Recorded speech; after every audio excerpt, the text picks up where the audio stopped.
Hi hello. അപ്പൊ ഇന്നത്തെ നമ്മുടെ സ്പെഷ്യല് നല്ല കേരള സ്റ്റൈൽ ആവി വറക്കുന്ന പുട്ടും കടലക്കറിയും. അപ്പൊ എങ്ങനാ തുടങ്ങുമല്ലേ? അപ്പൊ നമ്മുടെ ഫസ്റ്റ് സ്റ്റെപ്പ് കുക്കറിനകത്ത് കടല വേവിച്ചുകൊണ്ട് തന്നെ സ്റ്റാർട്ട് ചെയ്യാം. അതിനായി ഏകദേശം 8 മണിക്കൂറോളം കുതിർത്ത് വെച്ച കടലയിട്ട് അതിലേക്ക് 5 പച്ചമുളക്, ഒരു തക്കാളി 4 കീറിയത്, ഒരു പിടി കൊച്ചുള്ളി, 5 സവാള സ്ലൈസ് ചെയ്തത്, അതിന് പരുവത്തിന് 2 പോണി വെള്ളവുമാണ് ചേർക്കുന്നത്. ഏകദേശം 4 പേർക്ക് സെർവ് ചെയ്യാനുള്ള കടലക്കറിയാണ് നമ്മൾ ഇന്ന് പ്രിപ്പയർ ചെയ്യുന്നത്. വെള്ളം ഒഴിച്ചതിന് ശേഷം ഇതിലേക്ക് പരുവത്തിന് ഉപ്പ് ചേർത്ത് പരുവത്തിന് മഞ്ഞപ്പൊടി ഇട്ട് കുക്കർ അടച്ചു വെച്ച് ഒരു 8 വിസിൽ അടുപ്പിക്കുക.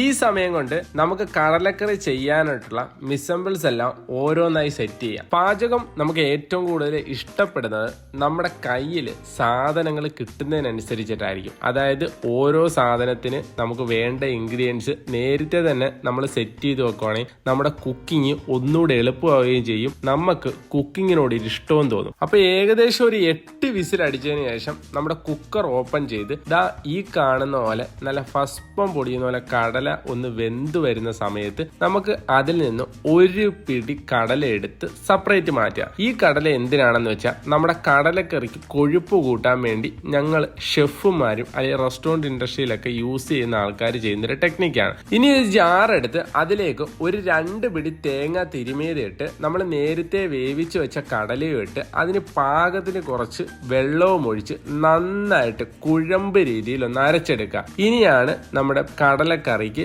മസാല കൂട്ടുവാണ്. അപ്പൊ ആദ്യം തന്നെ നമ്മൾ കടുക് പൊട്ടിച്ച് അതിലേക്ക് വറ്റൽമുളക് ഇട്ട് ഒന്ന് ഇളക്കിയതിന് ശേഷം അതിലേക്ക് നമ്മൾ ചെറുതായിട്ട് ചോപ്പ് ചെയ്ത കൊച്ചുള്ളി ഇട്ട് നന്നായിട്ട് ഇളക്കുക. കൊച്ചുള്ളി ഒരു മീഡിയം പരുവൊക്കെ ആയി വരുന്ന സമയത്ത് നമ്മൾ ചെറുതായിട്ട് ചോപ്പ് ചെയ്ത് വെച്ച് കഴിഞ്ഞാൽ പച്ചമുളക് ഇട്ട് നന്നായി ഇളക്കുക. അപ്പോൾ കൊച്ചുള്ളിയും പച്ചമുളകും ഇതെല്ലാം കൂടെ നന്നായിട്ടൊന്ന് മിക്സ് ചെയ്ത് വരുന്ന സമയത്ത് നമ്മൾ ചതച്ചു വെച്ചിട്ടുള്ള ഇഞ്ചി വെളുത്തുള്ളി ഇട്ട് നന്നായി ഇളക്കുക.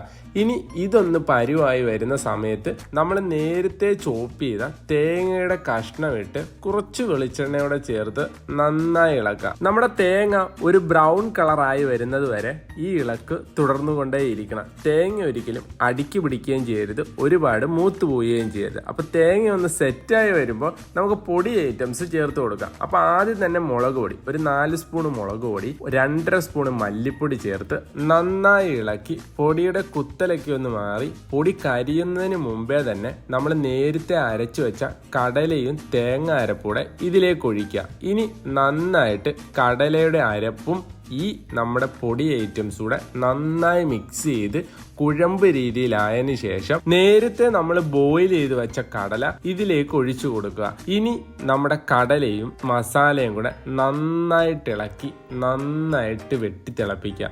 കടല ഒന്ന് തിളച്ചു വരുന്ന സമയത്ത് നമുക്ക് ഇതിനകത്തോട്ട് നമ്മുടെ മസാലപ്പൊടിയും കൂടെ ചേർത്ത് കൊടുക്കാം. അപ്പം മസാലപ്പൊടി കൂടെ ചേർത്ത് നന്നായിട്ട് ഇളക്കി കടല നല്ല രീതിയിൽ വെട്ടി തിളച്ച് ഒരു കുമിള വരുന്ന സമയത്ത് കുറച്ച് കറിവേപ്പില ആഡ് ചെയ്ത് അതിന് മുകളിലേക്ക് കുറച്ച് നെയ്യും കൂടെ ആഡ് ചെയ്താൽ ബെറ്റർ ആയിരിക്കും. കടലക്കറിക്ക് ആ നെയ്യിന്റെ മണവും ഒരു ഗുണവും ഏറ്റവും എടുത്തറിയും. നെയ്യില്ലെങ്കിൽ നിങ്ങൾക്ക് തീർച്ചയായിട്ടും ഒരു പച്ച വെളിച്ചെണ്ണ തൂകുന്നതും ബെറ്റർ ആയിരിക്കും. അപ്പൊ നമ്മുടെ കടലക്കറിക്ക് കോംബോ വരുന്ന നല്ല ആവി പറക്കുന്ന പുട്ടാണ്. അപ്പൊ തീർച്ചയായിട്ടും ഈ ഒരു റെസിപ്പി നിങ്ങൾ ട്രൈ ചെയ്ത് നോക്കുക. നിങ്ങളുടെ എക്സ്പീരിയൻസും ഫീഡ്ബാക്കും ഒക്കെ തീർച്ചയായിട്ടും ഷെയർ ചെയ്യുക. Thanks for watching chef travellers video. അപ്പം മറ്റൊരു റെസിപ്പിയുമായി വീണ്ടും കാണാം.